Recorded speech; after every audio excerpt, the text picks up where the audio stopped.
À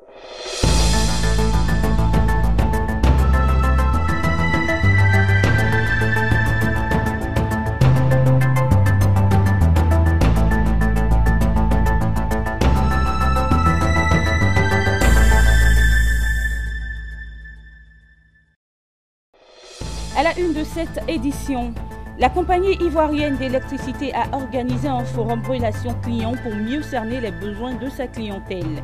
Des détails dans ce journal. Et puis installation officielle d'un comité de développement communautaire dans la sous-préfecture d'Adaou, et c'est dans le département d'Aboasso au sud-est de la Côte d'Ivoire. Et c'est l'heure de l'information sur Business 24 Africa. Bonsoir à tous et bienvenue. Il est organisé par la CIE, compagnie ivoirienne d'électricité, un forum relations clients. Un forum qui vise à rapprocher les clients et les partenaires de la CIE, avec au cœur des débats les questions liées aux réclamations clients, les services, fournitures et calibrage d'énergie. Je vous propose le reportage de Nascimento Odifini, Mon Désir, et de Gilles Bellion. C'est une rencontre périodique aménagée par la compagnie ivoirienne d'électricité pour débattre des diverses prestations fournies aux clients et partenaires. Il s'agit notamment de la relation client, de la prise en charge des réclamations, règlements, facturation et besoins clients. Prennent part à ce forum les responsables de la CIE et les différents partenaires avec lesquels la compagnie œuvre à remplir sa mission de service public. La stratégie commerciale proposée par cette nouvelle direction centrale, cette stratégie qui a été donc validée par vous-même, entouré de votre comité de direction générale, contient beaucoup d'initiatives, dont la tenue régulière des forums avec nos clients. La rencontre de ce jour, inscrite donc dans le cadre des forums business initiés par la direction centrale commerciale, marketing et relations clients, vise plusieurs objectifs. D'abord, l'amélioration significative de la relation client avec tous les clients de ce segment, donc segment business. Le directeur général a exhorté les partenaires à saisir l'opportunité pour en faire un outil de rapprochement et de rayonnement des relations entre la CIE et leur entreprise. Au fur et à mesure que nous avançons, les clients et l'État, les exigences de ces clients sont au-delà de la qualité. Alors, il faut donc dans ces conditions élargir la vision. Au fond, de quoi s'agit-il? Nous avons des clients qui sont notre raison d'être. S'il n'y a pas de clients, qu'est-ce que nous on fait là? Donc nous disons, nous allons satisfaire nos clients du mieux que nous pouvons. Filiale du groupe Eranov liée à l'État de Côte d'Ivoire par une convention de concession de type affermage pour l'exploitation des ouvrages de production, de transport et de distribution, de commercialisation, d'importation et d'exportation d'énergie électrique, la compagnie ivoirienne d'électricité CIE est un des leaders de son secteur sur le continent africain.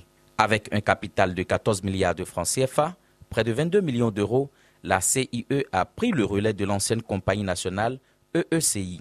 La CIE exporte de l'électricité vers le Bénin, le Burkina Faso, le Ghana, le Togo, le Mali et bientôt la Guinée. Rendons-nous dans la sous-préfecture d'Adaou, dans le département d'Aboasso, au sud-est de la Côte d'Ivoire. Le week-end dernier, un comité de développement communautaire y a été installé. Un comité qui ambitionne de porter l'espoir du progrès cher aux populations d'Adaou. L'initiative est de l'ONG SOS Village d'enfants d'Aboasso. Hervé Atta, Daniel Kodjo pour le reportage. Les populations d'Adaou dans la sous-préfecture du département d'Aboasso mettent beaucoup d'espoir dans leur nouveau comité de développement communautaire installé ce week-end. Les membres du bureau officiellement investi en sont conscients.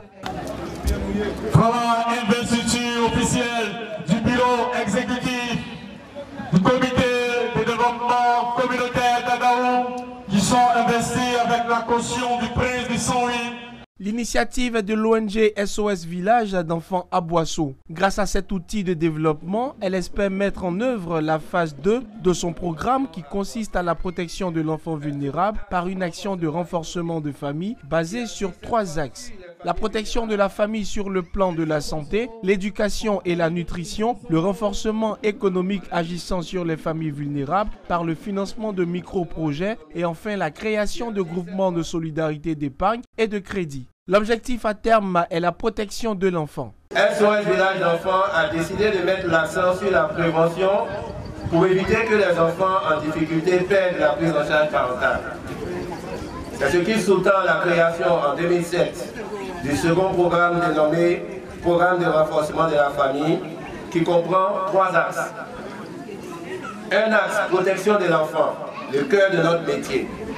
Le parrain de la cérémonie est Jacques Kadjané, traditionnellement baptisé Prince Assemianchi Ier, par ailleurs directeur général du Fonds de prévoyance de la police nationale. Jacques Kadjané a exhorté les populations à s'approprier le programme qui est un bel outil de développement inclusif et ce, loin des considérations ethniques, politiques et religieuses. De ne regarder que l'intérêt général, de faire en sorte que notre région, le Sud-Comoé, sorte grandie de ces élections et que au soir du 13, tous les fils et les filles de cette région se retrouvent pour aller droit à l'émergence de notre région. Après l'investiture du bureau du comité de développement communautaire d'Adaou, des dons ont été offerts au Prince Assemianchi Ier et au directeur des programmes de SOS Village d'enfants d'Aboissou. Des artistes locaux ont apporté une note musicale à cette journée d'investiture.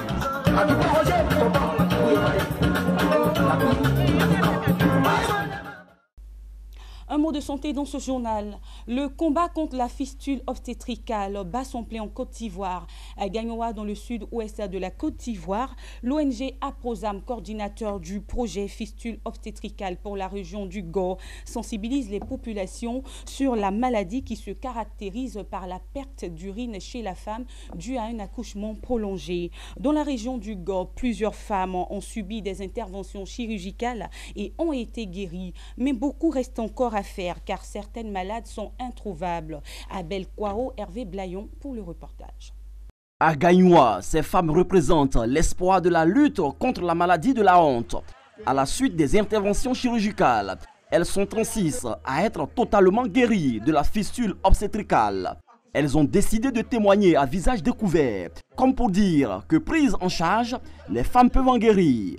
Voilà notre sœur Tarassini Sissé qui a bénéficié des bienfaits de l'ONG Aprosam. Elle a souffert pendant des années et aujourd'hui, elle a retrouvé toute sa santé grâce à ce projet. Et vraiment, nous disons merci. Merci encore. La fistule obstétricale est une lésion grave et dangereuse, susceptible de survenir lors d'un accouchement. Il s'agit d'une brèche de la filière pelvigénitale, c'est-à-dire l'ensemble des structures anatomiques que traverse le fœtus lors de l'accouchement.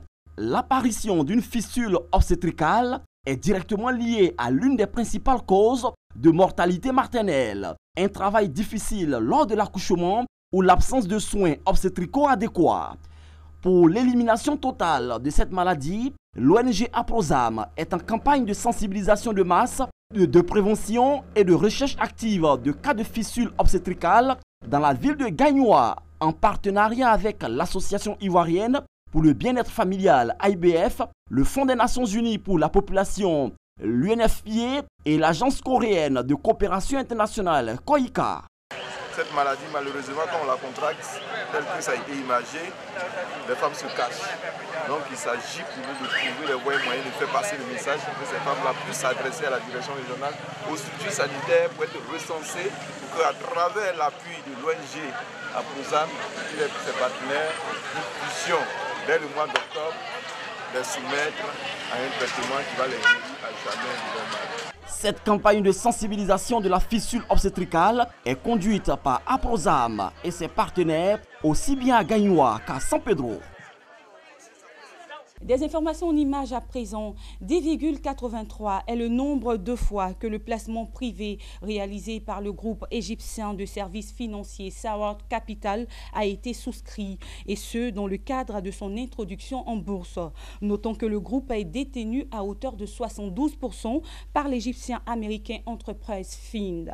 Le reste est détenu par l'équipe managériale ainsi que par d'autres investisseurs.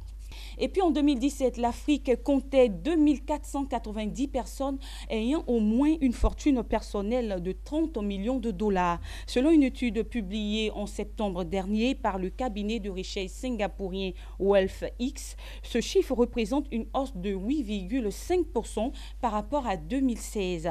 Intitulée World Ultra Wealth Report, l'étude souligne que ces personnes ultra riches africaines disposaient d'une fortune cumulée de 305 milliards de dollars au 31 décembre 2017, en progression de 5,7% par rapport à 2016. Et voilà, c'est la fin de cette édition. Je vous souhaite une très belle suite de programmes sur notre chaîne panafricaine Business 24 Africa. Au revoir.